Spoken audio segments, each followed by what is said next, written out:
Digital currencies का ये जो कारोबार है, इस हवाले से पूरी दुनिया का क्या बिहेवियर है? असल में इसका नाम शुरू में क्रिप्टो नहीं था, bitcoin peer to peer payment system. जब मैं 2017 में 16 में फर्स्ट टाइम इसके ऊपर रिसर्च कर रहा था तो उस वक्त इन्हें वर्चुअल करेंसीज कहा जाता जी, वो जो हजरत साहब थे जो 2008 में आए और उन्होंने एक आर्टिकल दिया, लोगों को इसके पीछे लगा के वो निकल लिए ना। ये पूरी दुनिया यानी ट्रिलियंस की इकोनॉमी, एतमाद कहाँ है? अगर कोई बंदा इसमें पैसे लगा रहा है और दुनिया लगा रही है, ट्रिलियंस ऐसे तो नहीं बन गए। अगर आपसे कोई पैसे छीन के ले जाए, कराची में हम रहते हैं, होता रहता है, तो स्टेट की तरफ से कोई इसके बारे में कोई गारंटी नहीं होती, कुछ भी नहीं हुआ कर। तो इसके पीछे जो ब्लॉकचेन टेक्नोलॉजी है वो मतलब अपनी टेक्नोलॉजी के हिसाब से इस तरह की है कि वो ख़त्म नहीं हो सकती। उसको ख़त्म करने के लिए पूरी दुनिया से इंटरनेट ख़त्म करना पड़ेगा। हमने समझ लिया बिटकॉइन, ब्लॉकचेन को। जो हमारे वो नाजरीन हैं जिनको इसके बारे में बिल्कुल भी नहीं पता, ये दोनों आपस में कैसे कनेक्ट होके इस वक्त दुनिया में इस्तेमाल हो रही हैं। अगर कोई बंदा बिटकॉइन के इस काम में आना चाहता है, किन चीज़ों का उसको ख्याल रखना है, किस तरह वो इस सारे सेटअप को लेकर चले, तो उसके लिए इसमें कोई बेहतरी के मौके हो सकते हैं।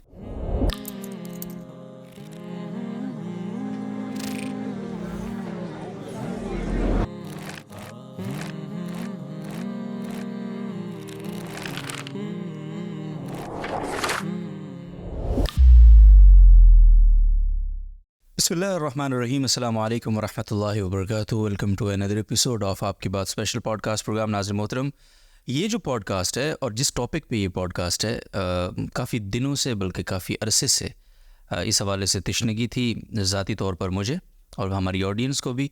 और इस हवाले से एक बेहतरीन गुफ्तगू हमें अपने जैसे ना घर की चार दीवारी में मिल सकती थी और वो मिल रही है। इंशाल्लाह से थोड़ी देर के बाद आपको सुनने को मिलेगी। लेकिन समहाउ ज़ाहिर सी बात है, कुछ सफ़र, कुछ दीगर चीज़ें, कुछ उनकी मसरूफियात, कभी कोई बीमारी आड़े आ जाती थी, कभी कोई सफ़र, माशाल्लाह दरमियान में हज का सफ़र भी हुआ। तो इससे आप अंदाज़ा लगाएं कि कितना पहले से इस पर डिस्कशन है हमारी। लेकिन फ़ाइनली अल्हम्दुलिल्लाह आज इस पॉडकास्ट में हम हैं। आज का पॉडकास्ट बुनियादी तौर पे crypto currency, digital currency, bitcoin, जितनी दुनिया में कॉइन्स हैं, इन सब पे बात करेंगे। ब्लॉकचेन क्या है और ये जो करेंसीज़ का ये वाला डिजिटल करेंसीज़ का ये जो कारोबार है, इस हवाले से पूरी दुनिया का क्या बिहेवियर है। पाकिस्तान क्या सोचता है, एशिया पूरा क्या सोचता है, अमेरिका, इसी तरह से आपका जो यूरोपियन जो आपका इलाका है, वो जो ममालिक हैं वो क्या सोचते हैं, उनका क्या रवैया है इसको लेकर। तो इस सारी चीज़ पे बात करेंगे। आगाज़ किस तरह से हुआ, आगाज़ से लेकर इंतहा आज दिन तक कोशिश करेंगे सम अप करके आपकी खिदमत में इस टॉपिक को लेकर आएँ और ख़ासकर इसका जो शरई पहलू है वो भी डिस्कस करने की कोशिश करेंगे। बिकॉज़ के जो शख्सियत हैं जनाब मुफ्ती उवैस पराचा साहब, मैं आपको तारुफ़ करवा देता हूँ। ये माशाल्लाह आलिम दीन हैं, मुफ्ती हैं और फिर इस टॉपिक पे इनकी बड़ी ज़बरदस्त किस्म की दस्तरस है। आप इनका फ़ेसबुक पेज विज़िट करेंगे तो आपको अंदाज़ा होगा कि ये इस फील्ड के हरशद मेहता हैं। तो माशाल्लाह ये बहुत बड़ी तफसील से इसको हमें बयान कर सकते हैं, समझा सकते हैं डिटेल से, एक एक पॉइंट। और बहुत सारे पॉइंट्स मैंने लिखे हुए हैं जो इनसे उन्हें पूछने हैं इंशाल्लाह। एक बात यहाँ शुरू ही में मैं, ये डिस्क्लेमर है, एक डिस्क्लेमर शुरू में आपने पढ़ लिया है, लेकिन एक डिस्क्लेमर और। जामिअतुर रशीद के उस्ताद हैं, जामिअतुर रशीद के दारुल इफ्ता में बतौर मुआविन मुफ्ती भी काम करते हैं। लेकिन ये जो गुफ्तगू हमारी है, ये जामिअतुर रशीद के नुमाइंदे की हैसियत से बिल्कुल भी नहीं है। ये सिर्फ इनकी जो ज़ाती एक्सपीरियंस इनका है, इनके ज़ाती जो तजुर्बा है, इनकी ज़ाती उस तजुर्बे की रोशनी में जो राय है, वो हम इस गुफ्तगू में, इस पॉडकास्ट में डिस्कस करने की, उसको समझने की कोशिश करेंगे। तो ये ज़रूर अपने दिमाग में आप बिठा लीजिएगा कि ये इदारे की राय नहीं है। तो मुफ्ती साहब, लंबा इंट्रो था लेकिन ज़रूरी थी जो चीज़ें वो मैंने बयान करने की कोशिश की। अस्सलाम वालेकुम रहमतुल्लाह। वालेकुम अस्सलाम रहमतुल्लाहि व बरकातहू। खैरियत से? अल्हम्दुलिल्लाह। ये डिस्क्लेमर ठीक था लास्ट में? जी बिल्कुल। जज़ाकल्लाह खैर। आगाज़ करते हैं जी। सबसे पहला सवाल ये कि डिजिटल करेंसी का आगाज़ अगर मैं आपसे पूछूं कि ये जो डिबेट वाली आज इस डिबेट की मुसीबत में हम पड़े हुए हैं, इसका दागबिल किस अजीम इंसान ने डाली थी और कब हुआ था ये और क्यों हुआ था? डिजिटल करेंसी जो इंटरनेट के थ्रू इस्तेमाल होती है, तो उसकी जो हमें बुनियाद मिलती है, दो तरह की चीज़ें मिलती हैं। एक सेंट्रलाइज भी होती हैं, दूसरी डिसेंट्रलाइज भी होती है। सेंट्रलाइज यानी जो किसी बैंक की जारी करदा करेंसी हो, या जो हमारी करेंसी है वो डिजिटल फॉर्म में होती है, तो वो तो जब से इंटरनेट बना है तब से जन हमें नज़र आती है। डिसेंट्रलाइज वे में 1989 में पहला डिजी कैश के नाम से जो एक पहला तजर्बा हुआ वो हमें नज़र आता है। यानी वो डेविड चोम गालिबन उनका नाम है, तो उन्होंने एक सिस्टम बनाया जिसमें पेमेंट कर सकते थे और बैक पे कोई बैंक नहीं था, ठीक है। तो लोग उसमें पेमेंट कर सकते थे। 98 में उनका ये जो सिस्टम था ये डिफ़ॉल्टर हो गया, और उसकी वजह उन्होंने ये कही कि उस ज़माने में जो ई-कॉमर्स का सिस्टम था वो ज़्यादा नहीं था। तो फिर वो मुख्तलिफ़ किस्म के कई तजर्बे होते रहे। अमेरिका में एक ई गोल्ड के नाम से कंपनी थी, वो काफ़ी अर्सा चली। फिर जो पैट्रियट एक्ट आया तो उसके ज़िमन में उसके ऊपर पाबंदियाँ लगा दी गई। 2008 में एक रिसर्च पेपर शाया हुआ सतोशी नाकामोटो नाम के बंदे की तरफ से, और उसने एक ऐसी करेंसी का तस्वुर दिया जिसमें पिछली जो करेंसी है उनकी खामी ख़त्म हो जाए। ठीक। क्योंकि इससे पहले ब्लॉकचेन टेक्नोलॉजी भी आ चुकी थी तकरीबन, और भी चीज़ें मौजूद थी, लेकिन उनमें खामियां थीं। तो वो खामियां सारी ख़त्म हो जाएं और ख़त्म हो के एक ऐसी करेंसी बन जाए जो बग़ैर किसी थर्ड पार्टी के, बग़ैर किसी बैंक के, बग़ैर किसी मुल्क के, गवर्नमेंट के, वो अपना चलती रहे और उसके साथ काम चलता रहे। तो 2009 में उसने इसे स्टार्ट किया। ओपन सोर्स इसका सॉफ्टवेयर रखा, उसके साथ जो है बहुत सारे डेवलपर्स ने और भी काम किया। ये जितना सारा मामला था उनका, वो आपस में ऑनलाइन उनका आपस में रब्ता था, फॉरम्स के ऊपर और दूसरी चीज़ों के ऊपर।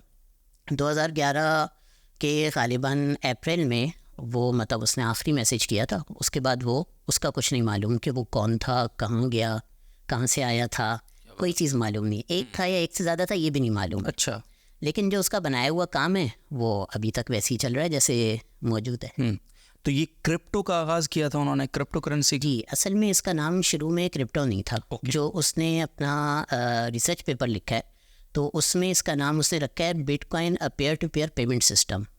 फिर ये वक्त के साथ इसमें मुख्तलिफ नाम आते रहे, डिजिटल करेंसी। जब मैं 2017 में 16 में फ़र्स्ट टाइम इसके ऊपर रिसर्च कर रहा था तो उस वक्त इन्हें वर्चुअल करेंसीज कहा जाता जी।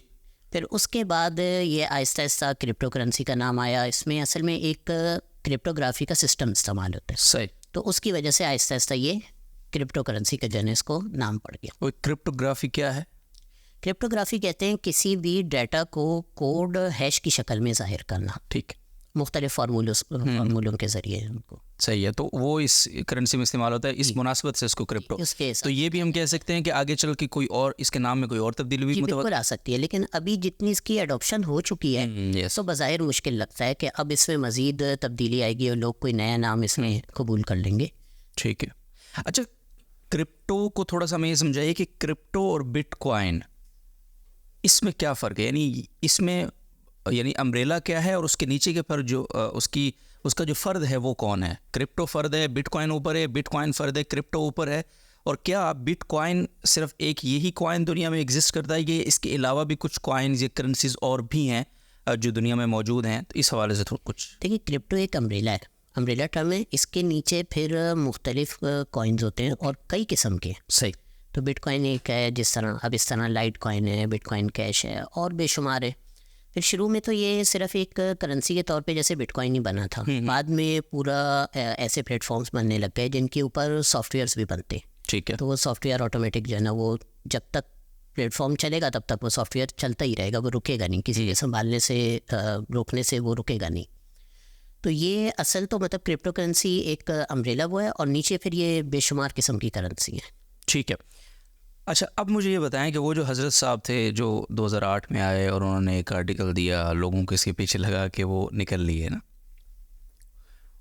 अब ये पूरी दुनिया यानी ट्रिलियंस की इकॉनमी ज़ाहिर है इसकी बुनियाद पे काम कर रही है पूरी दुनिया में, बिटकॉइन की बुनियाद पे। एतमाद कहाँ है?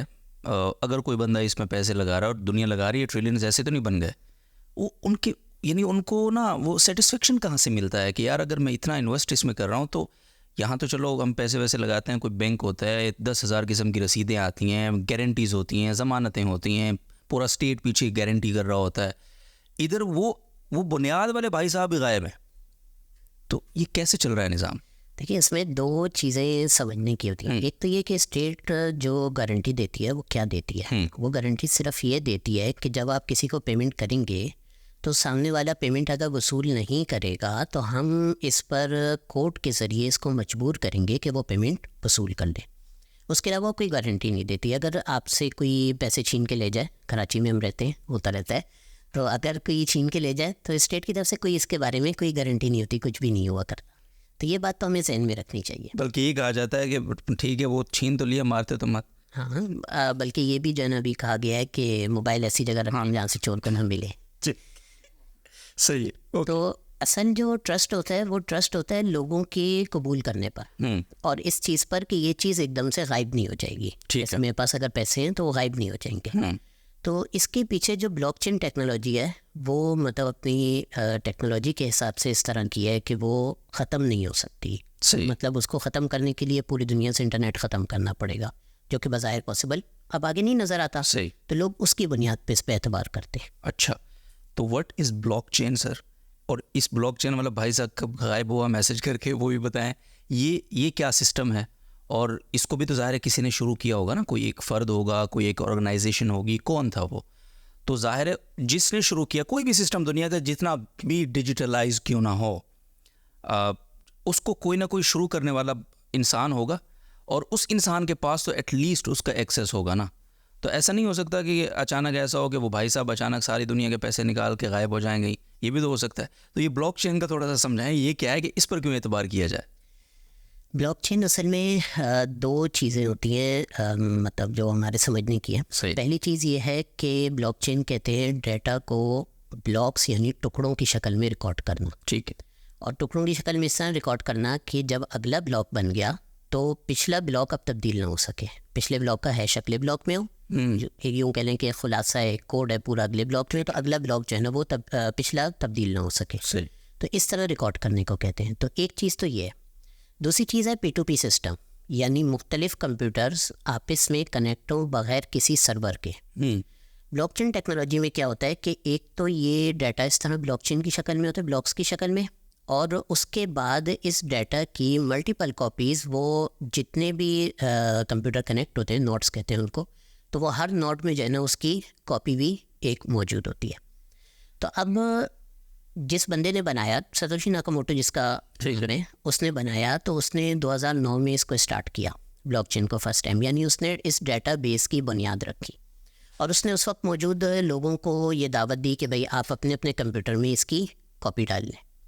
अब हर कंप्यूटर में एक कॉपी अलग से मौजूद है और मुकम्मल मौजूद है, और जो उसका प्रोग्राम है वो ओपन सोर्स है, यानी उसके अंदर कोई ऐसी चीज़ तो मौजूद नहीं है। तो अब अगर सतोशी नाकामोटो ज़्यादा से ज़्यादा वापस आ भी जाता है तो वो ये कर सकता है कि अपने कंप्यूटर से उसकी कॉपी डिलीट कर ले। उसके अलावा वो मतलब उसके अलावा कुछ भी नहीं कर सकता, कोई तब्दीली नहीं कर सकता। अगर उसमें कोई तब्दीली होती है तो जो बाकी जो नोड्स हैं, जो बाकी कंप्यूटर्स हैं, वो उसको रिजेक्ट कर देंगे। ठीक है। तो इस वजह से ये मतलब इस पर एतमाद किया जाता है। अच्छा, इधर एक बात जहन में रखनी चाहिए, ब्लॉकचेन एक नहीं होती। सही। मतलब मुख्तलिफ कॉइन्स हैं जिनकी अपनी अपनी ब्लॉकचेन होती है। अच्छा। कॉइन एक चीज़ होती है, एक यहाँ पर इस्तेमाल होता है टोकन। टोकन किसी दूसरे ब्लॉकचेन के ऊपर प्रोजेक्ट बना होता है, सॉफ्टवेयर बना होता है, उसमें इस्तेमाल होता है। तो कॉइन्स जो होते हैं उनकी ब्लॉकचेन्स होती हैं। लाइट कॉइन की अपनी ब्लॉकचेन है, एथेरियम की बहुत मशहूर है ब्लॉकचेन, सेकंड नंबर पे चलती है, वो उसकी अपनी ब्लॉकचेन है। सोलाना की अपनी है, ट्रॉन की अपनी है। तो सतोशी नाकामोटो के बाद जो ये जितनी भी बनी, तो इनके बनाने वाले मालूम हैं और दुनिया में मौजूद भी हैं अभी तक, और वो किसी हद तक जो है ना वो उसको उसमें इम्प्रूवमेंट का काम करते हैं। ज़ाहिर है अब कंट्रोल तो नहीं हो सकती, लेकिन इम्प्रूवमेंट का काम वो किसी हद तक करते रहते हैं। ठीक है। तो हर कॉइन की अलग ब्लॉकचेन होती है, उसकी अपनी खुसूसियात होती हैं और अपना वो खुसूसियात के मुताबिक इस्तेमाल भी होते हैं। ज़बरदस्त, जज़ाकुमुल्लाह। अच्छा, अब कनेक्ट करते हैं कि हमने समझ लिया बिटकॉइन को, आगाज़ कहाँ से हुआ, क्या है ब्लॉकचेन को। अब इन दोनों का ताल्लुक़ आपस में, इसको थोड़ा सा आसान अल्फाज में, यानी जो हमारे वो नाजरीन हैं जिनको इसके बारे में बिल्कुल भी नहीं पता, इस करेंसी के बारे में या ब्लॉकचेन के बारे में, वो भी समझ जाएं कि ये दोनों आपस में कैसे कनेक्ट होके इस वक्त दुनिया में इस्तेमाल हो रही हैं या दुनिया इनको इस्तेमाल कर रही है। लेकिन बिटकॉइन जो है ये लाइक फाइल है, वर्ड फाइल होती है, जिस तरह हमारी एक्सेल फाइल होती है। सॉफ्टवेयर भी नहीं कहूँगा, मैं कहूँगा सॉफ्टवेयर से जनरेटेड फाइल है। ओके, सही है। और ये एक डेटाबेस में मौजूद है, ब्लॉकचेन डेटाबेस है, उसके अंदर जो है ना ये मौजूद है। अब मिसाल के तौर पर अगर मैं बिटकॉइन आपको भेजता हूँ, तो यहाँ पर थोड़ा सा इसका मैकेनिज़्म इस तरह होता है कि मेरा एक एड्रेस होता है और वो एड्रेस चेंज होकर आपका एड्रेस डल जाएगा। ठीक। जिस तरह हम कहें कि जाना बैंक्स में एक बंदे से दूसरे बंदे को ट्रांसफ़र किया जाता है तो सिर्फ उसका अकाउंट चेंज हो जाता है। हकीकत में तो बैंक निकाल के दूसरे के उसमें नहीं डालता कुछ भी। तो यहाँ पे भी तकरीबन वही सिस्टम इस्तेमाल हो रहा होता है। तो बिटकॉइन जो है ये एक यूँ कह लें कि फ़ाइल है जो कि एक डेटाबेस में मौजूद है और वो डेटाबेस ब्लॉकचेन है। सही है, चले जज़ाकल्लाह खैर। उसके अच्छा, अब पाकिस्तान के अंदर अगर हम बात कर लें, यानी हम अक्सर अपने उलमाए कराम से भी ये सुनते हैं और जिन ममालिक ने इस पर अभी तक पाबंदी लगाई हुई है या इस पर कोई वाज़ेह कानून साजी नहीं की, उन्हें बहुत सारी लंबी फहरिस्त है। लेकिन अगर हम आसपास की पाकिस्तान की बात कर लें, हम बांग्लादेश की बात कर लें, हम मिस्र की बात कर लें, हम कतर की बात कर लें, हम कुवैत की बात कर लें, इवन हम चाइना की भी बात कर लें, ये कुछ ममालिक हैं जिनमें अभी तक इस हवाले से एक बेचैनी है, इज़्तिराब है, और उसका एक ही जवाब, अच्छा मुफ्तियान कराम जो फतवा दे रहे होते हैं, जाहिर सी बात है वो भी कानून के मुताबिक ही उन सारी चीज़ों को देकर, क्योंकि कल को कोई मदार लिफ्ता के बाहर ना खड़ा हो जाए ना एहतजाज और प्ले कार्ड लेकर के, जी दी मुफ्ती साहब आपके कहने पे ये किया था, अब दो हमें वापस, तो वो भी एहतियात करते हैं। तो वो ये कहते हैं कि जी जिस करेंसी के पीछे किसी मुल्क की गारंटी नहीं है, किसी रियासत की गारंटी नहीं है और वहाँ पे वो लीगलाइज नहीं है प्रॉपर, उसको हम यानी उसके हवाले से हम नाजायज़ तो बड़ी बात होगी, लेकिन जायज़ का कम से कम या एक हौसला अफजा बात उस हवाले से नहीं कर सकते। तो ये जो लोगों के अंदर इस वजह से एक अदम एतमाद है कि इसके पीछे कोई रियासत या कोई मुल्क उसकी गारंटी नहीं है, इसको आप इस एतराज़ को किस नज़र से देखते हैं और इसको कैसे एड्रेस करेंगे? देखिए, दुनिया में बहुत सी चीज़ें ऐसी हैं जिनके पीछे किसी मुल्क की गारंटी नहीं होती। सही है, करेंसी के अलावा। और इस वक्त जो कवानीन दुनिया में बन रहे हैं ज़्यादातर वो इसे फाइनेंशियल एसेट के तौर पे जो है ना डिफ़ाइन कर रहे हैं, यानी वो करेंसी के तौर पे नहीं कर रहे बल्कि फ़ाइनेंशियल एसेट के तौर पे ये वहाँ पे मतलब आप ले सकते हैं, रख सकते हैं, इस्तेमाल कर सकते हैं, कोई किसी दूसरे को देंगे, सामने वाला लेगा तो ठीक है, उसमें कोई जो है ना मसला नहीं है। तो ये कहना कि भाई गवर्नमेंट ही पीछे हो और गवर्नमेंट जो है ना वो इस बात को लाजिम करे लेने देने वालों पर कि भाई आपने इसको कबूल करना है, तो ये मैं ये समझता हूँ कि ये ज़रूरी नहीं है। ठीक है, ये किसी मुल्क की करेंसी होने के लिए उस मुल्क के अंदर हो सकता है कि जो है ना हम कहें कि यार कुछ ज़रूरी है। फिर अब बात यह है कि जैसे अब दो मुल्कों ने इसे, एल सल्वाडोर ने और सेंट्रल अफ्रीकन रिपब्लिक ने जो है ना इसे अपनी बाकायदा लीगल टेंडर जिस तरह उन्होंने बनाया, या अमेरिकन जो स्टेट्स हैं, यूटा है, कोलोराडो है, जो इसमें टैक्स इसी में जो है ना वसूल कर लेती हैं। स्विट्ज़रलैंड के मुख्तलिफ़ इलाकों में शहरी हुकूमतें जो है इसको बाकायदा यूज़ कर रही हैं। तो अब अगर किसी एक जगह की करेंसी बन जाती है, इस बात को देखे बगैर कि वो उसकी अपनी इकॉनमी की हैसियत क्या है, सही, तो जाहिर सी बात है हम ये तो नहीं कह सकते कि अभी दुनिया में कहीं की करेंसी नहीं। अब हमें इस बात को तो तस्लीम करना पड़ेगा कि कहीं की करेंसी है, हमारी नहीं है, लेकिन कहीं की जो है ना वो है। जिस तरह हम डॉलर मतलब वो एक करेंसी मानते हैं, हमारे यहाँ तो नहीं है, उसमें हमारी गवर्नमेंट उसके पीछे नहीं है, डॉलर के पीछे सऊदी रियाल है उसके पीछे नहीं है, लेकिन हम उसको तस्लीम करते हैं। तो इस तरीके से भी चीज़ें हुआ करती हैं दुनिया में जिनके पीछे या तो गवर्नमेंट ना हो या कहीं और की गवर्नमेंट। सही, या गवर्नमेंट ना हो या कहीं और की गवर्नमेंट हो, एक्चुअली ये ज़बरदस्त।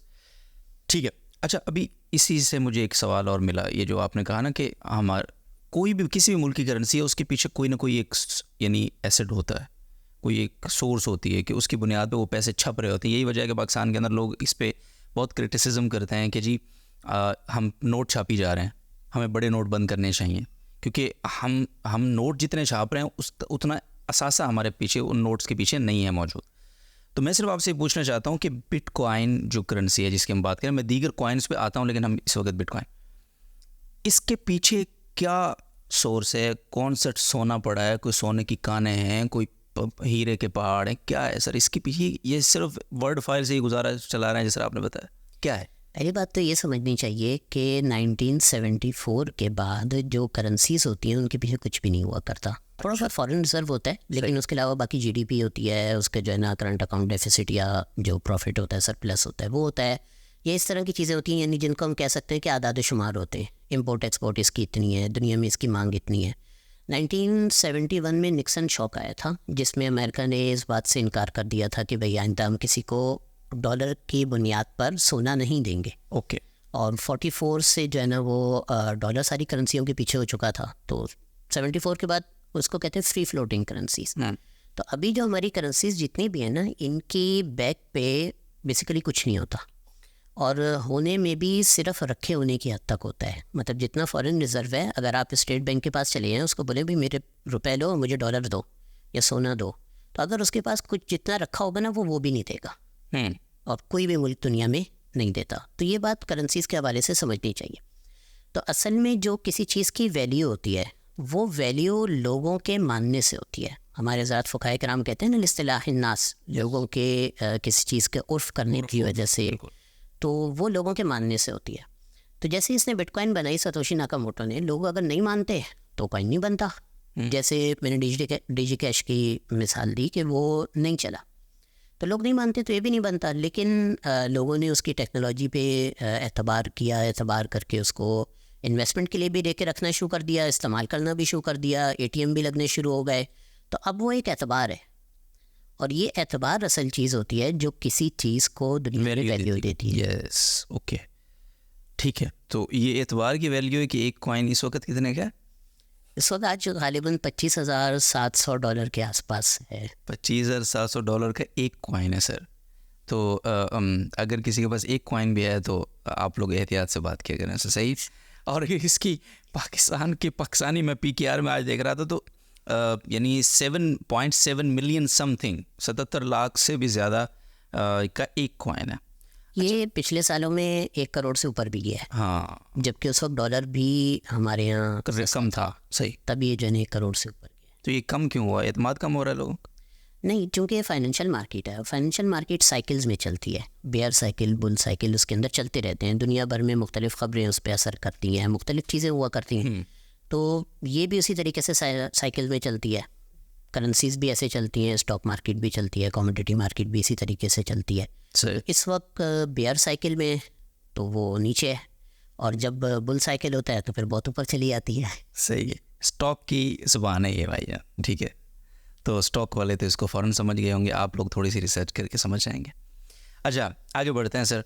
ये जो इसकी इकॉनमी का जो डाउन है, मतलब मैं अगर ये कहूँ कि जो इन्हीं की अपनी रिपोर्ट है, ग्लोबल जो आपका इंडेक्स है क्रिप्टो का या बिटकॉइन का कह लें, तो वो कहता है कि 2021 के नवंबर की अगर हम वहाँ तक की बात करें तो ये कोई 3 ट्रिलियन प्लस की इकॉनमी थी कॉइन्स की, बिटकॉइन की। और अब अगर करंट में बात करें तो ये 1 ट्रिलियन समथिंग है। तो ये पूरा 2 ट्रिलियन का जो डाउनफॉल है, जबकि हर चीज़ महंगी हो रही है, डॉलर बढ़ रहा है जैसे आपने कहा, तो इसके पीछे वही बात है कि कहीं ना कोई भी रीज़न हो, लेकिन वही आपने कहा ना, एतबार की कीमत है।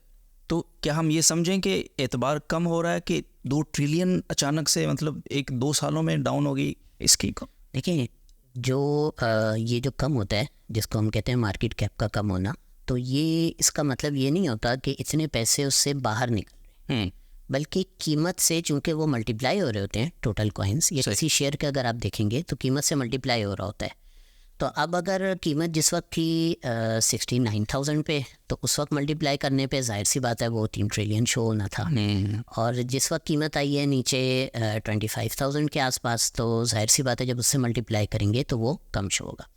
अच्छा, फिर जब किसी चीज़ की कीमत नीचे जा रही होती है तो बहुत से लोग उसमें से पैसे निकालते भी हैं। ये बात तो है, एक कुदरती सी बात है। अगर मैं भी होऊंगा और मैंने जो है ना महंगी चीज़ ली होगी, तो एक वक्त तक मैं लॉस बेयर कर सकता हूँ ना। मैं 50% पे, 40% पे कहीं ना कहीं स्टॉप लॉस लगा के वहाँ से मैं बाहर आ जाऊँगा। तो बहुत से लोग पैसे से बाहर निकालते भी हैं, तो उसकी वजह से भी कम होता है। तो इसका ताल्लुक ट्रस्ट से नहीं होता, बल्कि ये एक चूँकि मार्केट की इस्तिलाह है और ये इसी तरीके से इस्तेमाल होती है, तो ये ऐसी चलती है। सही है। पूछता हूँ, आपके ज़हन में जो सवाल है ना, पूछता हूँ कि पैसे कैसे लगा सकते हैं इसमें? सब्र, थोड़ा सा इंतज़ार और समझ लेते हैं थोड़ा इसको। अच्छा, ये इस हवाले से कुछ शरई राय देने वाले हज़रात हैं, मुफ्तियान कराम है, अगर उनके फतावा हम पढ़ते हैं तो लंबी लंबी तहरीरें भी हमें मिलती हैं, कई किस्सों में इस पर किताबें भी लिखी गई हैं। यानी बिल्कुल डिनाय है, कोई 1% भी इसको कबूल करने को तैयार नहीं है। और इसमें जिस तरह मैंने कहा, एक तो वो यूज़र है जिसको पहले आपने एड्रेस किया कि कोई पीछे स्टेट नहीं है, कोई इसकी गारंटी नहीं है। दूसरा जो एक होता है ना कि शरई हवाले से चीज़ें, वो ये कि इस पर जुए और गैर कानूनी कामों के लिए इसको इस्तेमाल किया जाता है। तो जुआ ज़ाहिर है उसमें शरई हवाले से बहुत ज़्यादा कबाहत है। कानूनी तौर पे कहीं वो उसको इजाज़त उसकी किसी कैसीनो वगैरह में होगी तो अलग बात है, लेकिन शरई हवाले से उसकी कोई इजाज़त नहीं है। इसी तरह मुल्क कहते हैं कि मनी लॉन्ड्रिंग के चांसेस बढ़ जाते हैं क्रिप्टो को अगर इजाज़त देते हैं। तो पाकिस्तान जैसा मुल्क, अभी पिछले दिनों जो हमारी सेक्रेटरी ख़जाना है, खातून है, उन्होंने बाकायदा इस प्रेस ब्रीफिंग दी, सेनेट में इस पर अच्छा खासा शोर हुआ। और ऐसे लग रहा था कि क्रिप्टो तो कोई गुनाह कबीरा है, अगर हमने इसको पाकिस्तान में लीगलाइज कर दिया खुदा न खास्ता तो पाकिस्तान रहा साहब ही डूबेगा। तो ये जुआ, मनी लॉन्ड्रिंग के चांसेस बढ़ना या दीगर जो खदशात हैं, इन पर आप क्या कहेंगे कि क्या ये हकीकत पर मबनी है ये खदशात? लेकिन जो हमारे यहाँ कहा जाता है कि जुए में इस्तेमाल होता है, सट्टेबाजी में इस्तेमाल होता है, उससे मुराद होती है फ्यूचर ट्रेडिंग। और ये स्टॉक मार्केट में भी फ्यूचर ट्रेडिंग इसी तरह होती है और उसके ऊपर भी सेम यही अहकाम लागू किए जाते हैं। मैं फ़िकी उसमें कह रहा हूँ, यही अहकाम जो है ना उसके ऊपर लागू किए जाते हैं। तो अब जैसे मेरे पास पैसे हैं तो वो पैसे तो मैं किसी भी चीज़ में लगा सकता हूँ ना, जायज़ में भी लगा सकता हूँ, नाजायज़ में भी लगा सकता हूँ। मैं चाहूँ तो स्टॉक मार्केट में जाके फ्यूचर ट्रेड कर लूँ, मैं चाहूँ तो ऑप्शन ट्रेड कर लूँ, मैं चाहूँ तो जायज़ जो है ना कोई स्पॉट ट्रेड कर लूँ। तो इसका ताल्लुक डायरेक्ट इस चीज़ से नहीं होता। सही है। बाकी ये जो कहा जाता है कि इसका इस्तेमाल सट्टेबाजी में हो रहा है, जुए में हो रहा है, तो डाटा जो है ना इसको डिनाई करता है। जब दुनिया भर में इसके ATM लगे हुए हैं, उस दिन मैं देख रहा था 2,86,000 ATM। एक वेबसाइट है कॉइन ATM रेडार के नाम से, वो दुनिया भर में ATM के स्टेटस और उसकी जगह और उसकी लोकेशन वो अपडेट करते हैं मुस्तकिल। क्या बात। तो अब उन्होंने 2,86,000 ATMs का वो दिया हुआ है। उसके अलावा जो पेमेंट गेटवेज़ हैं वो अलग जो है ना उसको मतलब इसमें सहूलत दे रहे हैं। और जिस तरह मैंने पहले कुछ रियासतों का जिक्र किया, स्विट्ज़रलैंड के कुछ इलाकों का जिक्र किया, वहाँ बाकायदा तौर पे इस्तेमाल हो रहा है। ईरान इसमें इंपोर्ट कर रहा है। तो जब इस तरह इस्तेमाल हो रहा है तो मैं नहीं समझता कि हम ये बात कह सकते हैं कि भाई इसका जुए और सट्टेबाजी में ही ज़्यादा इस्तेमाल। जहाँ तक बात है मनी लॉन्ड्रिंग, तो मनी लॉन्ड्रिंग असल में सेकंड लेवल क्राइम है और मनी लॉन्ड्रिंग के लिए किसी भी चीज़ को बतौर टूल इस्तेमाल किया जा सकता है। जैसे मिसाल के तौर पर मेरे पास अगर इलीगल मनी है और मैं एक रेस्टोरेंट खोल लेता हूँ या एक ब्यूटी पार्लर खोल लेता हूँ जहाँ पे कैश में जो है ना मेरी रिसिप्ट्स हों, जहाँ मेरे पास पैसे जो आ रहे हैं वो कैश में आ रहे हों, तो मैं लाख की जगह पे 5 लाख शो करके उसके ऊपर थोड़ा सा टैक्स दे के मैं उस अपनी इलीगल मनी को जो है लॉन्डर कर सकता हूँ, उसको साफ़ कर सकता हूँ। तो इसी तरीके से बिटकॉइन के ज़रिए भी मुख्तलिफ़ तरीके किए जा सकते। ज़ाहिर है जब एक करेंसी के ज़रिए किए जा सकते हैं तो फिर जितनी भी चीज़ें करेंसी या फाइनेंशियल एसेट बनेंगी वो सब की सब वो काम कर सकती।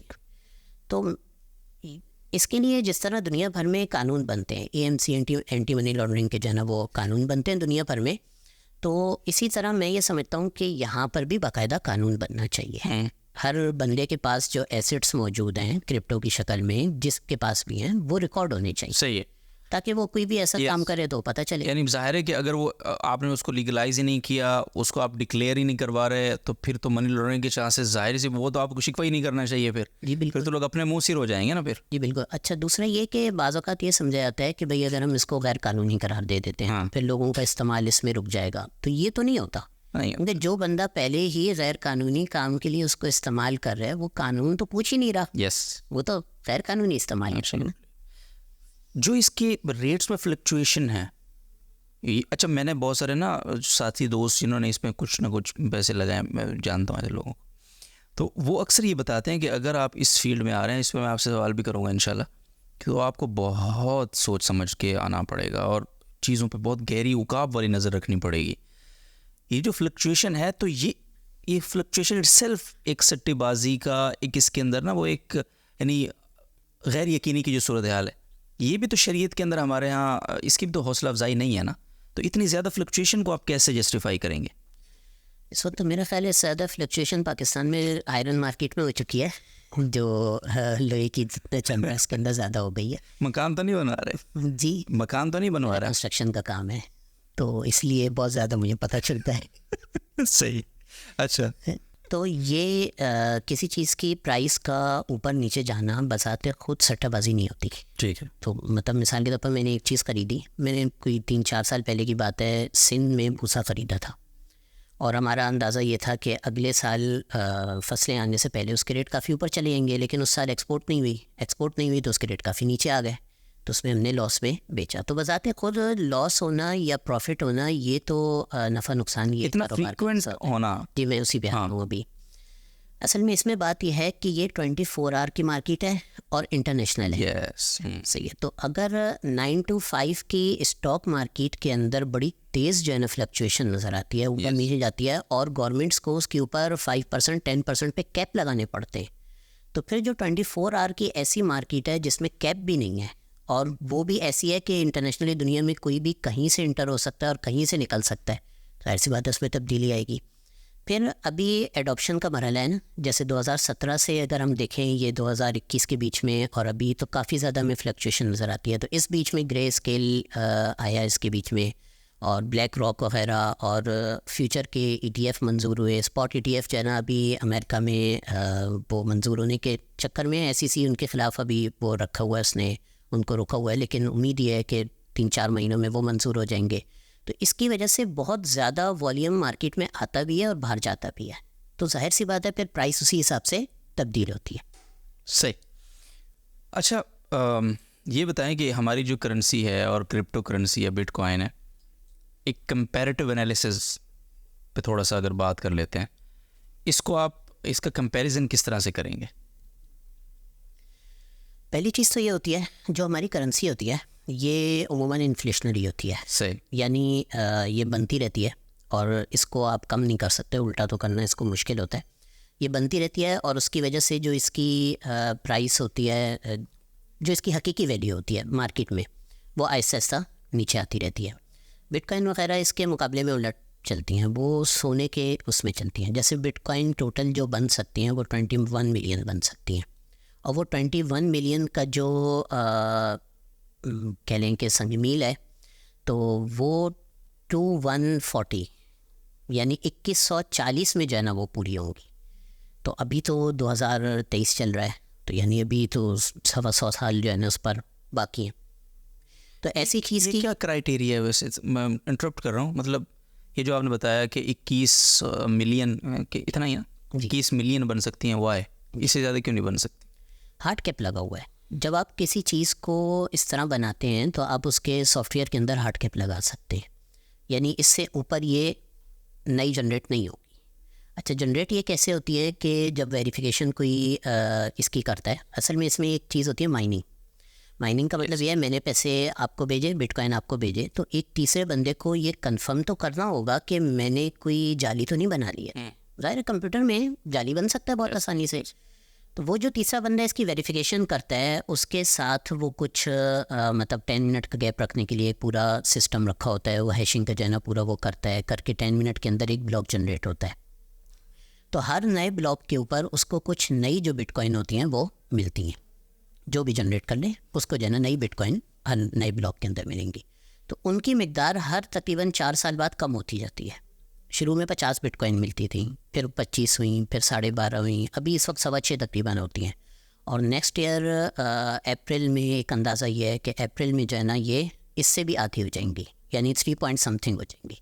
तो ये आहिस्ता आहिस्ता चूँकि कम होती जाती है तो ये डिफ्लेशनरी करेंसी होती है। अच्छा, अब एडॉप्शन बढ़ रही है, लोगों का बाहर से आने वाला वॉल्यूम बढ़ रहा है, आबादी भी दुनिया की बढ़ ही रही है, जाहिर सी बात है, 100 साल की बात हो रही है, और उसकी जो बनने की रफ्तार है वो कम हो रही है। तो ऐसी चीज़ की कीमत फिर जो हमारी मुल्की करेंसी है उसके तकाबुल में देखें तो ऊपर की तरफ जा रही है। सही। तो एक ये फ़र्क होता है। दूसरा फ़र्क यही होता है कि मुल्की करेंसी जैसे लीगल टेंडर है कम अज़ कम उस मुल्क में, बाहर तो ज़ाहिर नहीं है, लेकिन अगर पाकिस्तान में मैं किसी को रुपया देता हूँ, इनकार करता है, तो मैं कोर्ट जा सकता हूँ, लेकिन मैं बिटकॉइन देता हूँ तो मैं कोर्ट नहीं जा सकता। बिल्कुल ऐसे ही जैसे मैं अगर किसी को बॉन्ड देता हूँ, प्राइस बॉन्ड है, मैं उसको देता हूँ, वो इनकार कर सकता है, उसको पूरा इख्तियार है, ले ले तो मेरी जो है ना अदायगी हो जाएगी, मेरी पेमेंट जो है ना यहाँ पर जो ताजरों का जो हमारा नॉर्म है वो ये समझा जाता है कि जो है ना पेमेंट हो गई है। तो इसके पीछे गवर्नमेंट नहीं होती, और जो हमारी करेंसी होती है उसके पीछे इस मानों में गवर्नमेंट मौजूद होती है। तीसरा जो फ़र्क होता है हमारी मुल्की करेंसी से, वो इसके जो यूँ कह लें कि सिस्टम है उसका बहुत बड़ा फ़र्क है। मुल्की करेंसी ज़्यादा क्या होता है कि एक बैंक के पास रिकॉर्ड है, सही है, स्टेट बैंक के पास मेन बड़ा रिकॉर्ड है, बस इस तरह सिस्टम चलता है। ये ब्लॉकचेन की बुनियाद के ऊपर चल रही होती है और हर जगह जो है इसका रिकॉर्ड मौजूद है। तो अगर आपको मेरा एड्रेस पता है कि ये अवैस पराचा का एड्रेस है, तो आप दुनिया में किसी भी जगह देख सकते हैं कि अवैस पराचा के एड्रेस पे कितनी बिटकॉइन मौजूद है। अच्छा, आप किसी भी जगह देख सकते हैं, लेकिन नॉर्मली ऐसा होता है कि एड्रेस का पता नहीं होता। लेकिन अगर इसी के मुकाबले में मेरी जेब में पैसे हैं तो आपको नहीं पता चल सकता कि मेरी जेब में कितने पैसे हैं। ये मेरे बैंक अकाउंट में है, तो बैंक अगर बताए तो बताए, नहीं बताए तो आपको पता नहीं चल सकता कि कितने जो है ना मेरे उसमें पैसे हैं। तो इस तरह के जो है ना कुछ बुनियादी फ़र्क होते हैं हमारी करेंसी से। अच्छा, अगर हम इससे जो 19वीं सदी से पीछे जाएं 1800 तक हम देखें तो जो सोना चांदी वगैरह दुनिया में चलता था ना, वो इसी तरह एक आलमी करेंसी होती थी और उसके पीछे भी गवर्नमेंट्स नहीं हुआ करती थी, वो हर जगह इसी तरह चलता था। वो चूँकि ये बीच में जो 200 साल 150-200 साल आए हैं उनके अंदर हमने पूरा सिस्टम तब्दील हो गया और हमारी जो जनरेशन है उसने ये सिस्टम नहीं देखा कभी, तो हमारे लिए बड़ी हैरानी वाली बात होती है कि यार दुनिया में ऐसे भी हो सकता है। ऐसे भी हो सकता। यस, ज़ाकरल्लाह, बहुत मज़ा और ये बड़ी मज़ेदार बात आपने की, ये जो इस सवाल का जवाब है ना काफ़ी वाज़ेह हो गई बात। अच्छा, इसमें एक बात आपने जो ये की कि पहले 50 थे, फिर 25 हुए, फिर वो अभी 6 सवा 6 हैं, फिर इससे भी कम हो जाएंगे अप्रैल 2024 तक आगे। ये किस लिए, यानी एक आदमी की लिमिट है ये क्या है? जब कोई ट्रांजैक्शन होती है हाँ, तो उस ट्रांजैक्शन का रिकॉर्ड सारी नोट्स पे जाता है। ठीक है। अब उन नोड में जो भी चाहे वो माइनिंग कर सकता है, यानी असल में उससे वेरिफिकेशन करनी होती है। असल मैं बिल्कुल सिंपल जो बेसिक है वो बता रहा हूँ, तो उसने जो है ना वो वेरिफिकेशन कर सकता है। जिसने पहले वेरिफिकेशन करके ब्लॉक बना लिया उसको जो है ना वो जो इजाफी बिटकॉइन है वो जो नए जनरेट होने वाले हैं वो उसको मिलेंगे। अब होता यह है कि जब ये बना था शुरू में तो उस वक्त ये बड़ा मसला हुआ था कि भाई मिसाल के तौर पर एक बंदे ने अमेरिका में किसी को ट्रांसफ़र किया बिटकॉइन, सही है, और उसका रिकॉर्ड जाना शुरू हुआ। तो अब ऑस्ट्रेलिया में, जापान में तो नेट तेज़ है, पहुंच जाएगा। पाकिस्तान में चीचू की मिलिया में तेज़ नहीं है, सही है, अफ्रीका में तेज़ नहीं है, वहाँ पे रिकॉर्ड नहीं पहुंचेगा। तो 2 ब्लॉक्स के दरमियान गैप रखना है। तो अब गैप कैसे रखा जाए, तो उन्होंने हैशिंग का एक सिस्टम डाला जिसमें कंप्यूटर को इतनी मेहनत करनी पड़ती है कि कंप्यूटर उस पर एवरेज जो है ना उसके 10 मिनट लग जाते हैं। अब जैसे जैसे कंप्यूटर्स की पावर बढ़ती जाती है, इसको हम हैशिंग पावर कहते हैं, जैसे जैसे जो है ना ये बढ़ती जाती है वो जो क्राइटेरिया है वो ऑटोमेटिक जो है ना वो भी बढ़ता जाता है।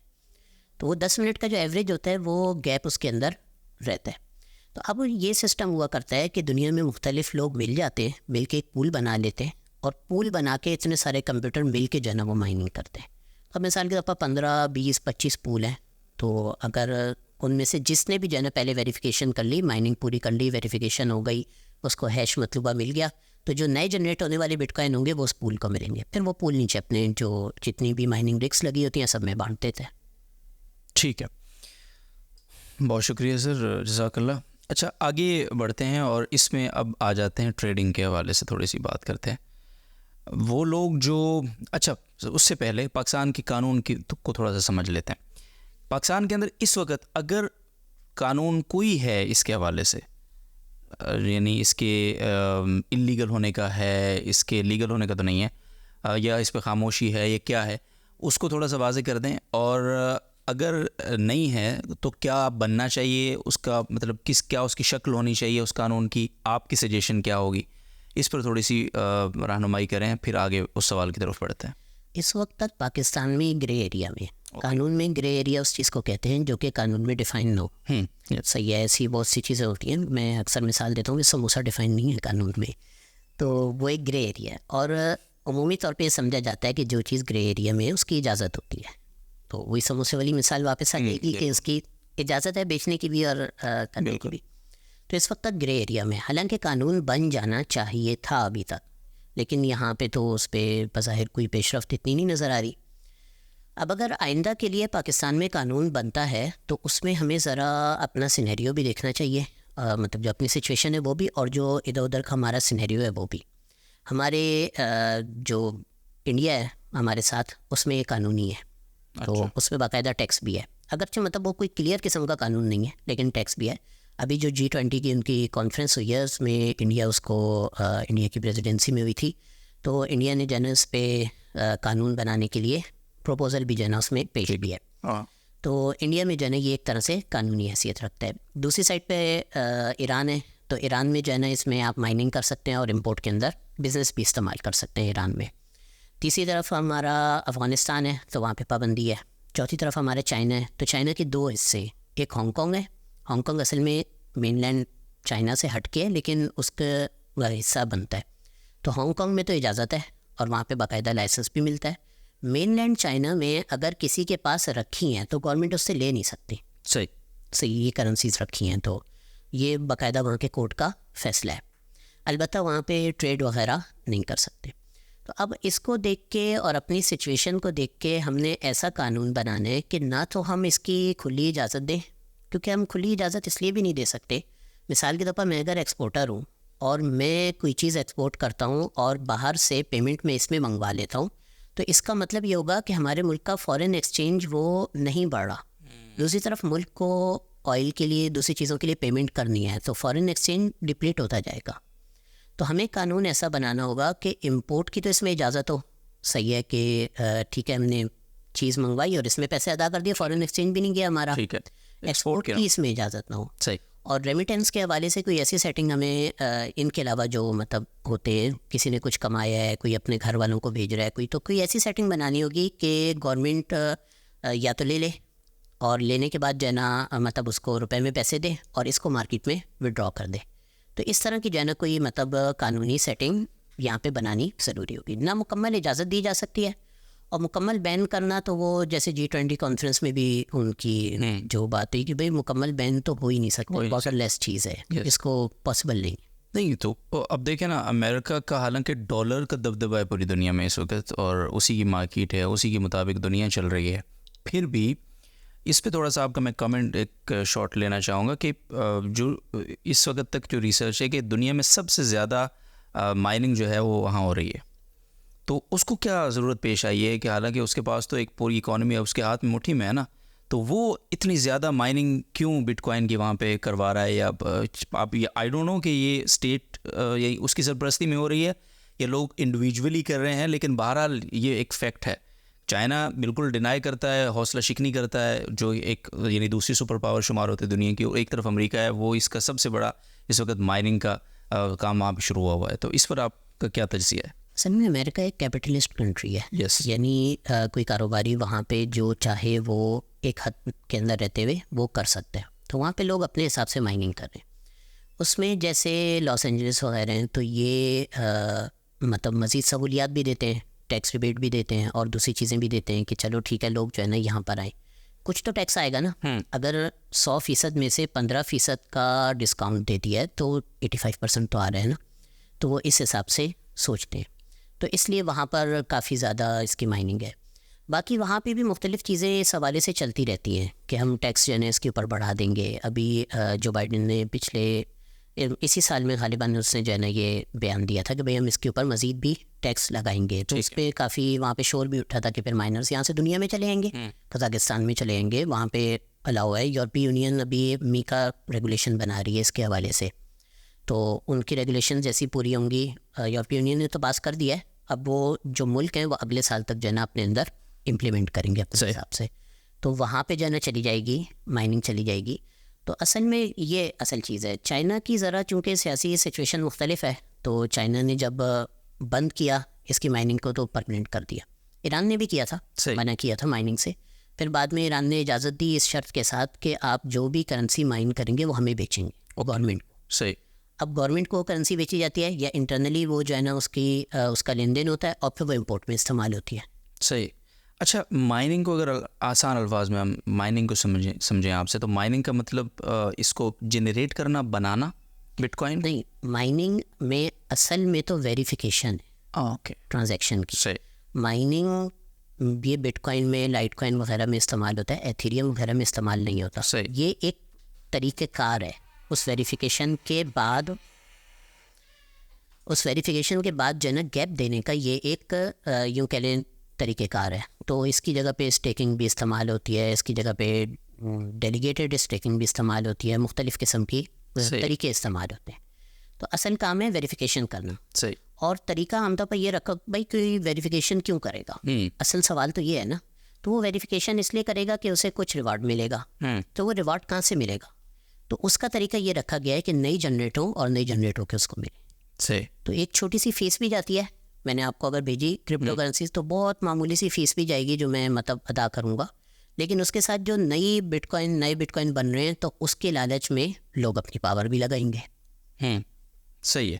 अच्छा, बिटकॉइन जो है ये जितने बनने थे बन चुके हैं, बल्कि नहीं बन रहे हैं ना अभी, तो आपने कहा 21 मिलियन तक बन सकते हैं। तो इनको बनाने की जो अथॉरिटी है, इस कॉइन को बनाने की जो अथॉरिटी है, वो किस किस तरह के शख्स के पास है या किसी सॉफ्टवेयर के पास है? यानी मसलन आपका इस फील्ड के साथ एक ताल्लुक़ है, आप इसमें माशाल्लाह बड़ी महारत रखते हैं, मालूमात रखते हैं, रिसर्च की हुई है, तो आप मुझे बताएं कि क्या ओवैस पराचा साहब भी अगर चाहें तो बिटकॉइन बना सकते हैं? जी, माइनिंग कोई भी कर सकता है, वो सही। किसी अथॉरिटी के हाथ में सही। नहीं होती। और मतलब ये सॉफ्टवेयर का हिस्सा होता है कि भाई जो भी माइनिंग करेगा तो नए जनरेट होके उसके एड्रेस पे चले जाएंगे, वो कोई भी कर सकता है। अलबत्ता अगर मैं मतलब करने की कोशिश करूं तो मुझे उसके लिए सिस्टम चाहिए होगा, मुझे उसके लिए बिजली चाहिए होगी, फिर जब जाहिर सी बात है मैं इतना बड़ा कंप्यूटर लगाऊंगा और सिस्टम करूंगा तो गर्मी भी होगी, तो मुझे उसके लिए कूलिंग सिस्टम भी जो है ना वो भी चाहिए होगा। बिल्कुल। तो ये सिर्फ एक बंदे के लिए आजकल पॉसिबल नहीं होता बिटकॉइन के सिनेरियो में, मैं कह रहा हूँ। बाकी बहुत से कॉइन्स ऐसे हैं जो एक सिंगल बंदा उसको माइन कर लेता है, जैसे ETC है, उसको जो है ना सिंगल बंदा कर लेता है। तो बिटकॉइन के सिनेरियो में मतलब मैं अकेला नहीं कर सकता, तो मैं क्या करूँगा, किसी पूल के साथ जुड़ जाऊँगा। तो पूल से जब भी मतलब माइनिंग, फिर उसमें ये होता है कि जितने जुड़ी हुई रिस्क होती है ना सारी कर रही होती हैं, तो जब मतलब उसके ऊपर नए जनरेट होंगे तो पूल सब में तकसीम करेगा, इसको इतना, इसको इतना, इसको इतना, इसको इतना, सब में जो है ना वो तकसीम कर लेगा। सही। तो ये इसका सिस्टम है। कॉइन्स के हिस्से बना के तकसीम करें। जी। तो असल में बेसिकली इसमें कॉइन नहीं होता, ठीक है। नाम तो उसका है बिटकॉइन, सही। लेकिन जाहिर है कंप्यूटर में कोई सिक्का तो नहीं जा सकता। यस। तो कंप्यूटर में तो पीस ऑफ कोड ही हो सकता है। तो ये भी पीस ऑफ कोड की शक्ल में होता है। जिस तरह हमारा एक नोट होता है 1000 रुपये का, तो इसी तरह इसमें एक ट्रांजैक्शन होती है। तो अब ट्रांजैक्शन 50 बिटकॉइन की है, 25 बिटकॉइन की है, फिर आप आगे एक ट्रांजैक्शन को आप कई हिस्सों में तकसीम कर सकते हैं। सही। अगर 10 बिटकॉइन की भी ट्रांजैक्शन है तो आप एक बिटकॉइन को 10 करोड़ हिस्सों में तकसीम कर सकते हैं। तो आप उसको मल्टीप्लाई कर ले, इतने हिस्सों में तकसीम करेंगे तो वो अलग अलग ट्रांजैक्शन बन जाएंगे। वो ट्रांजैक्शन पीस ऑफ कोड होता है। सही। उसका नाम है ट्रांजैक्शन, वैसे वो पीस ऑफ कोड होता है। ठीक है। अच्छा, मैं थोड़ा सा और समझना चाहता हूँ इसको। सॉरी, मतलब ज़ाहिर है ये बड़ा मुश्किल तरीन काम है, इसको अभी तक जो है ना ये दिमाग में फुल बैठ नहीं रही है बात।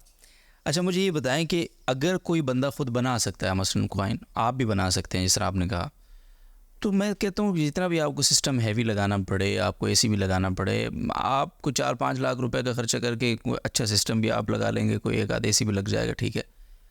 लेकिन एक कॉइन भी अगर आप जनरेट कर लेते हैं उससे, तो सर वो पाकिस्तानी 77 लाख समथिंग जिस तरह मैंने बताया आज की अगर बात हम करें, तो ये तो फिर हर बंदे, फिर ख़रीदने की क्या ज़रूरत है? फिर हर बंदा कोई थोड़ा सा इसको सीखे, सिस्टम लगाए और इसको बनाना शुरू कर दे।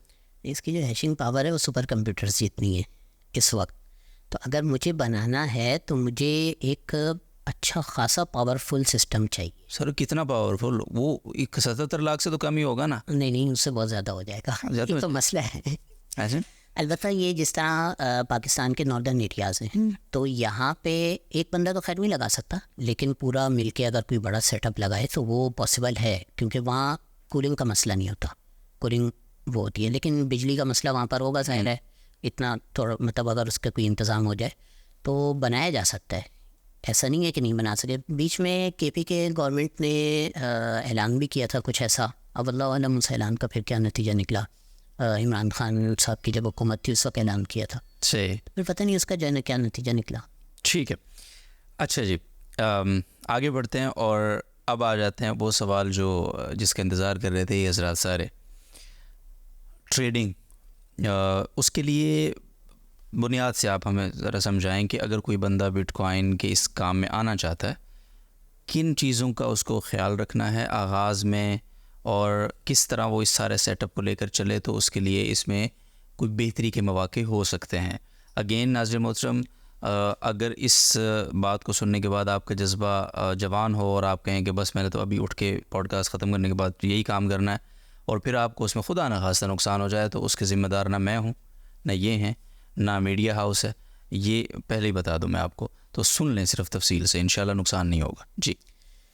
इस हवाले से पहली चीज़ तो मैं ये कहूँ कि हम लोग अमूमन जो मशवरा देते हैं वो यही देते हैं कि भाई कोई नया बंदा ऐसी फील्ड में ना आए।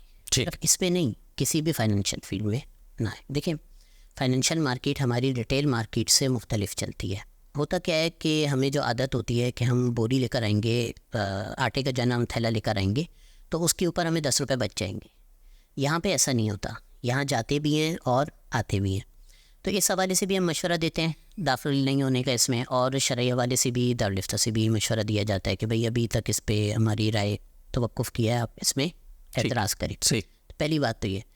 बाकी ये काम जो लोग करते हैं, नॉर्मली ऐसा होता है कि दुनिया भर में एक्सचेंजेस होते हैं, सही, ऑनलाइन एक्सचेंज हैं, जैसे बाइनेंस है और कॉइनबेस है, क्यू कॉइन है, ओपेक्स है, मुख्तलिफ एक्सचेंज होते हैं। उन एक्सचेंजेस के अंदर मतलब एक यूँ कहें कि क्रिप्टो ही होती है, टोकन होता है असल में यूएसडीटी आपने कहीं से भी बाहर से ख़रीदा, अपने जानने वालों में किसी ख़रीदा, एक्सचेंज पे डाला, वहाँ से कोई क्रिप्टो ख़रीद ली। तो आमतौर पर इसकी ट्रेडिंग इस तरीके से होती है। लेकिन चूँकि फाइनेंशियल मार्केट है तो इसमें सारी वो चीज़ें चलती हैं जो एक फाइनेंशियल मार्केट में चलेंगी, वही सारे चार्ट्स चलते हैं, वही सारी इसके पीछे साइकोलॉजी चलती है, और मतलब इसकी जो अपनी फंडामेंटल्स हैं वो अलग से जो है इधर मौजूद होती हैं। तो एक आम बंदा अगर इसमें इंटर होने लगे, अगर वो कहे कि नहीं बस मैंने जाना ही है, तो मैं ये मशवरा मतलब दूंगा कि भाई फिर सीख के जाना चाहिए इसके अंदर। अब पाकिस्तान में रहते हुए तो वैसे कानूनी हिसाब से भी बेहतर है कि आप इसमें बोलने का कानून खामोश है, लेकिन कल को पाबंदी का बन गया तो फंस जाएंगे।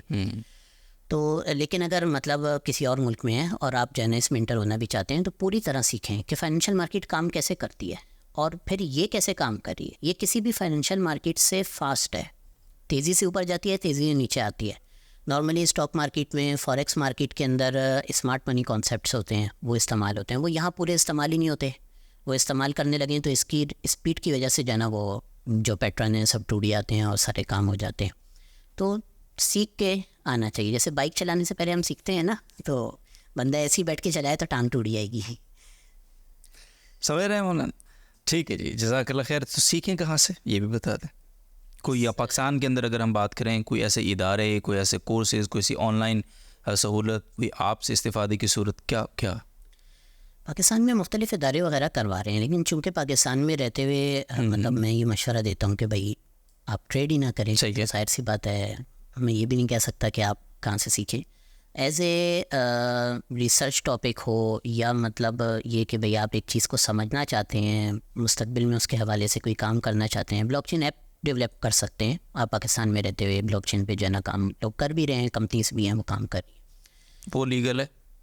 वो लीगल है मतलब कानून तो खामोश है ना, अच्छा से तो कुछ नहीं कहता। लेकिन जिस तरह हमारे सदर आरिफ अलवी साहब ने ब्लॉकचेन के ऊपर एक पूरा सिस्टम वो करवाया था और कोर्सेज करवाए थे और सब कुछ, तो उससे गवर्नमेंट की वो रुझान इसी तरफ लगता है कि वो इसके मतलब वो नहीं करेगी। और ये टेक्नोलॉजी है, टेक्नोलॉजी तो अच्छा बुरा हर तरह का इस्तेमाल है।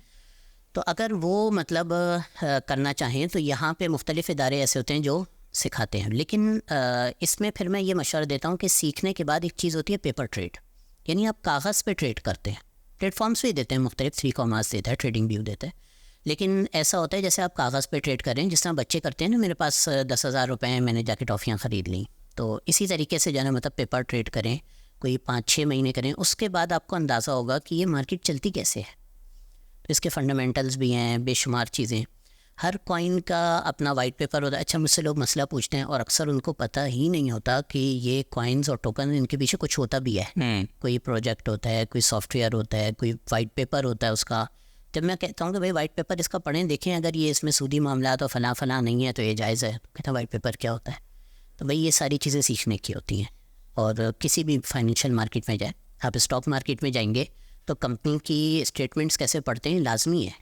ऐसे ही जाके हम उठा लेंगे, फ़लाँ का शेयर उठा लिया, फ़लाँ का शेयर उठा लिया, तो ज़ाहिर नुकसान हो जाएगा। ठीक है। अच्छा, ये जो डिजिटल करेंसी है, क्रिप्टो है या दीगर जो हमारी, इनका सूद की आपने बात की, उस वाले से मैं पूछ रहा हूँ। तो ये भी एक निज़ाम मईशत तो है ना, दुनिया में एग्जिस्ट कर रहा है, ज़ाहिर है अपनी एक निज़ाम तो है ना। ये निज़ाम ही कहेंगे ना इसको हम पूरा, एक ये क्या कहेंगे इसको? ये एक डेवलप्ड वो तो नहीं है, सिस्टम नहीं है कि, लेकिन बहरहाल डेवलप्ड नहीं है, ठीक है, लेकिन एक चीज़ तो दुनिया में यस एग्जिस्ट करती है।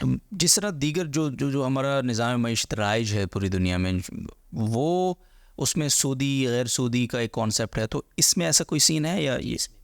अच्छा, लेकिन इसमें किस तरह होता है कि एक तो होते हैं इसमें कॉइन्स जिनकी अपनी ब्लॉकचेन होती है, एक होते हैं टोकन्स, ठीक है, जो कि किसी ब्लॉकचेन के ऊपर कोई प्रोजेक्ट बना होता है। अब वो जो प्रोजेक्ट्स होते हैं ना, वो काफ़ी एडवांस है। उनको कहते हैं डीफाई, डिसेंट्रलाइज फाइनेंस के प्रोजेक्ट होते हैं, यूटिलिटी के होते हैं, दूसरी चीज़ों के प्रोजेक्ट्स होते हैं। तो उसमें पूरे बैंक्स का काम भी हो रहा है, यानी मिसाल के तौर पर अगर मेरे पास 50 एथेरियम है, मैं प्रोजेक्ट में रखवा देता हूँ, प्रोजेक्ट आपको उससे कर्ज देगा, आपसे सूद लेगा और वो सूद मुझे देगा। डिसेंट्रलाइज वे में सारा काम होगा, लेकिन होगा। तो इस तरह का सूदी सिस्टम भी होता है। जैसे अब एक टोकन है आवे, उसका प्रोजेक्ट सारा यही करता है। तो ये चीज़ देखना ज़रूरी होती है। मैंने अभी कुछ अरसा पहले इस हवाले से, बल्कि चंद दिन पहले ही, एक जो है ना बॉट टेलीग्राम का मैंने बनाया, जिसमें कुछ कॉइन रिसर्च पर्पज़ के लिए, तो मेरा असल में एमफिल का थीसिस इसी पर है। तो उसमें मतलब आप कॉइन का नाम लिखें तो वो उस आपको डिटेल उठा के देगा, भाई ये क्या काम करता है, हलाल है नहीं है, और इस रिसर्च पर्पज़ के। सही।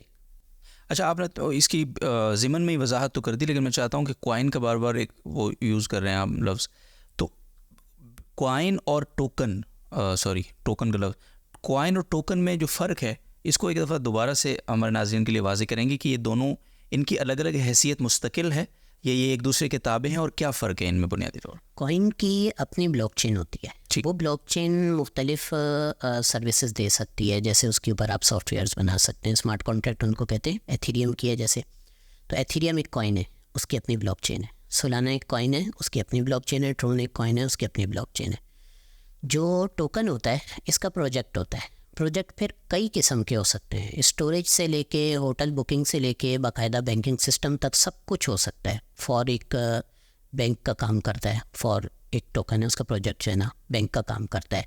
एवी एक टोकन है, उसका जो प्रोजेक्ट है वो सेंट्रलाइज है, वो होटल बुकिंग, फ़्लाइट बुकिंग और इन चीज़ों का काम करता है। उसमें डिस्काउंट भी जो है ना वो थोड़ा सा उसके ज़िम्मन में देते हैं। स्टोरेज एक टोकन है, वो स्टोरेज प्रोवाइड करता है, आप अपना डाटा उठा के ब्लॉकचेन पे रख दें ताकि कभी कहीं ना जा सके।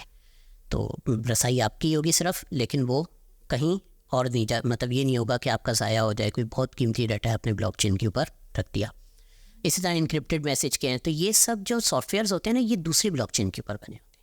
ये एथेरियम की ब्लॉकचेन पे होंगे, सोलाना की ब्लॉकचेन पे होंगे, ट्रोन के होंगे, BNB की ब्लॉकचेन पे होंगे। इनकी अपनी ब्लॉकचेन नहीं होगी। ठीक। तो इनमें जो इस्तेमाल होने वाली जो चीज़ होती है उसको हम टोकन कहते हैं।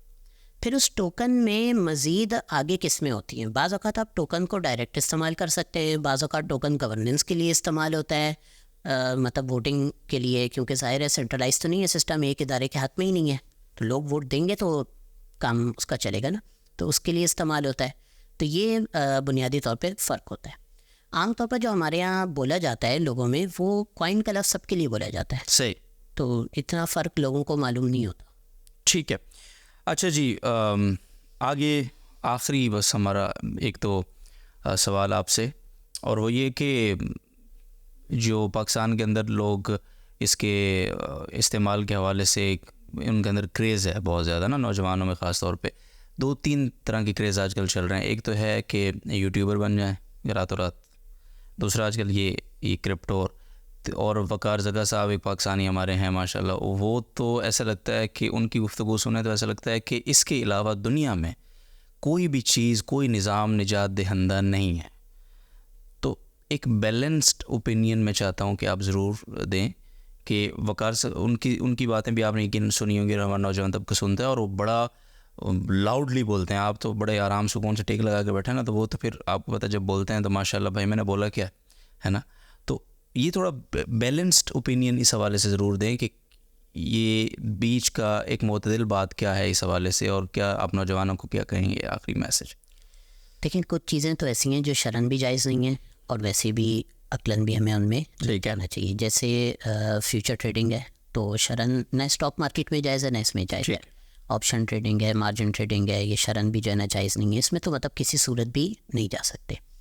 बाकी रह जाती है स्पॉट मार्केट, जिसमें आप सीधा सीधी ख़रीदारी करते हैं और सीधा सीधा बेचने वाला काम करते हैं। तो शरई हवाले से हमारे यहाँ स्पॉट के जो टोकन्स और कॉइन्स होते हैं, तो उलमाए किराम में 4 किस्म की राय मौजूद हैं। बाज़ हज़रात, बल्कि हमारे हिंदुस्तान पाकिस्तान के तो अक्सर हज़रात जो है ना उसको बिल्कुल नाजायज़ फरमाते हैं। बाज़ हज़रात ऐसे हैं जो कहते हैं कि फ़लाँ चीज़ की वजह से नाजायज़ है। जैसे दारुल कराची का भी फतवा है, वो नाजायज़ तो नहीं है लेकिन नाजायज़ की तरफ रुझान उन्होंने फरमाया है कि भाई सिट्टेबाजी की उसमें जो है ना इस्तेमाल होता है। बाज़ हज़रात ऐसे हैं जो कि किसी मतलब शर्त के साथ इजाज़त भी देते हैं। जैसे मुफ्ती अबू बकर हैं मलेशिया के, वो इजाज़त देते हैं कि भाई अगर किसी मुल्क में कानूनी हो तो वहाँ पर इस्तेमाल कर सकते हैं। हमारे यहाँ भी कुछ हज़रात जो है ना इसकी वो देते हैं। बाज़ ऐसे भी हैं जो कि मुकम्मल तौर पे भी इजाज़त देते हैं। जैसे मलेशिया की शरिया कौंसिल है, उनकी बाकायदा इसकी मतलब उनकी तरफ से इजाज़त है। और उसके अलावा मुफ्ती फराज आदम साहब हैं, डॉक्टर फ़ारूक हबीब साहब हैं, ये हज़रात जो मतलब इसमें महारत भी रखते हैं और इस फील्ड को जानते भी हैं, तो ये पूरी इसकी इजाज़त भी देते हैं। तो यूँ कह लें कि ये 4-5 किस्म की आरा मौजूद है। लेकिन जहाँ तक पाकिस्तान में रहते हुए किसी नौजवान के मतलब इसमें जाने की बात है, तो मैं ये समझता हूँ कि यहाँ की जो कानूनी सिचुएशन है अनसर्टनिटी की, उसकी वजह से एहतराज़ करना, बचना बेहतर है। जैसे मैंने पहले भी कहा कि जो है ना बचना ये बेहतर है। और ये समझना कि भाई यही सिस्टम जो है ना मतलब सारी दुनिया में आ जाएगा और सब कुछ हो जाएगा, तो ये ज़रा एक बहुत ज़्यादा मतलब एक कह लें कि जज्बाती जो है ना एक ओपिनियन है। ये ठीक है, दुनिया में CBDCs बन रहे हैं, लेकिन CBDC एक अलग चीज़ है, वो क्रिप्टो डायरेक्ट नहीं हुआ करती। तो क्रिप्टो में ये कहना कि दुनिया में जो है ना हर जगह आ तो जाएगी हर जगह, लेकिन बाकायदा हर जगह करेंसी ही बन जाएगी, यही इस्तेमाल किया जाएगा, ये ज़रा मुश्किल है। इसमें बहुत सारे मसाइल हैं और किसी मुल्क का इसको करेंसी करार देना काफ़ी मुश्किल होता है किसी क्रिप्टो को। अगर एल सल्वाडोर की इकॉनमी कम ना होती जितनी मतलब उनके बहुत मामले उसमें है, तो वो भी इसको करेंसी अपनी नहीं बना सकते थे, बस इजाज़त दे देते थे कि चलो इस्तेमाल कर लो। तो इतना ज़्यादा मतलब इसमें इसकी हाइप भी नहीं होनी चाहिए कि भाई ये इसके अलावा तो दुनिया में कुछ नहीं है, और बिल्कुल ही इनकार भी नहीं होना चाहिए। जैसे हमारे यहाँ बाज़ लोग बिल्कुल इनकार कर देते हैं, नहीं ये तो है ही नहीं, हमें किसी को पता ही नहीं है। क्यों नहीं पता? कि भाई हमारे गांव में कोई नहीं जानता। तो भाई गांव में तो कोई नहीं जानता, ये बात तो ठीक है, लेकिन शहर में तो सब लोग जानते हैं।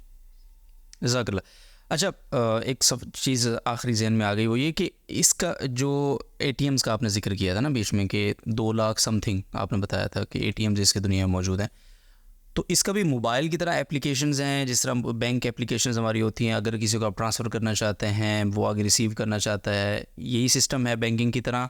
और इसी तरह ATM जब आप यूज़ करेंगे तो उससे किस शक्ल में ये कॉइन, यानी वो सिक्के की शक्ल में है या इसका कोई पेपर है, कोई रसीद है, क्या है इसका? जी, मोबाइल में एप्लीकेशंस इसकी होती हैं, लेकिन उसमें ये जहन में रखना चाहिए कि वो असल में क्रिप्टो करेंसी की अपनी एप्लीकेशन नहीं होती।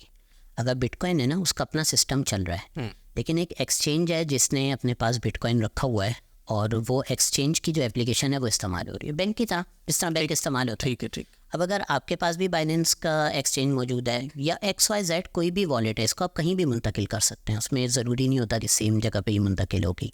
मेरे पास भी है, मैं QR कोड से स्कैन करूँ आपको भेज दूँ।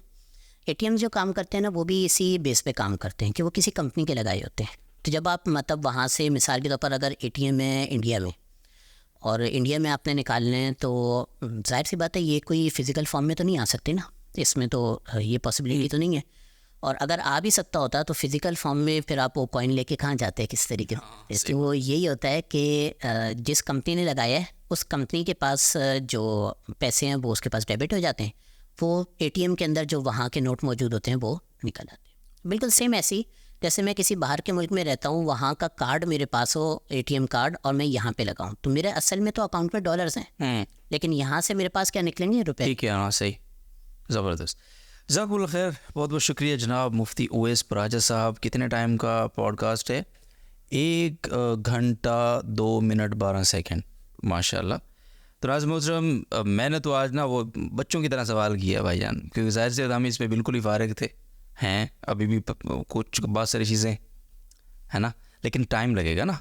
अगली नशिस्त में इंशाल्लाह थोड़े और तगड़े होकर सवाल करेंगे और आपका फ़ीडबैक भी हमारे सामने आ चुका होगा। आपके जहन में जो तशनीगी रह गई है इस गुफ्तगू के बाद वो भी हमारे सामने होगी, तो इंशाल्लाह दोबारा कोई नशिस्त का भी मौका बनाएंगे। लेकिन उम्मीद मैं ज़रूर कर सकता हूँ कि जिनको थोड़ी बहुत हाव नाव है इसकी, उनके लिए बड़ा खुल के चीज़ें वाज़ेह हो गई होंगी, वी होप इंशाल्लाह। सो अपना ख्याल रखिए नाज़िम मोहतरम, और फ़ीडबैक ज़रूर दीजिएगा। मैंने फिर आपको कहा कि ज़ाहिर सी बात है बड़ी सेंसिटिव तरीके से ये बात हुई है और बड़ी मोतदिल आरा आपके सामने उन्होंने अपनी राय रखी है माशाल्लाह। और मुफ्तियान कराम, दारुल इफ्ता, पाकिस्तानी कानून, हर चीज़ का बड़ा एहतराम, और उस जो राय उन्होंने दी है वो राय भी उन्होंने उसी तनाजुर में दी है कि भाईजान अगर पाकिस्तान में आप लोग हैं तो शरई हवाले से भी, कानूनी हवाले से भी बेहतर आपके लिए ये है, बल्कि ज़्यादा बेहतर आपके लिए है कि आप इससे दूर रहें। और अगर फिर भी इसमें आना है तो सीखें, बाकायदा सीखें और तगड़े तरीके से सीखें, फिर आएँ, अदरवाइज़ बहुत नुकसान में आप जा सकते हैं। तो इजाज़त दीजिए, ख्याल रखिए अपना। इंशाल्लाह अगले एपिसोड में आपसे मुलाकात होती है, तब तक के लिए अल्लाह हाफ़िज़।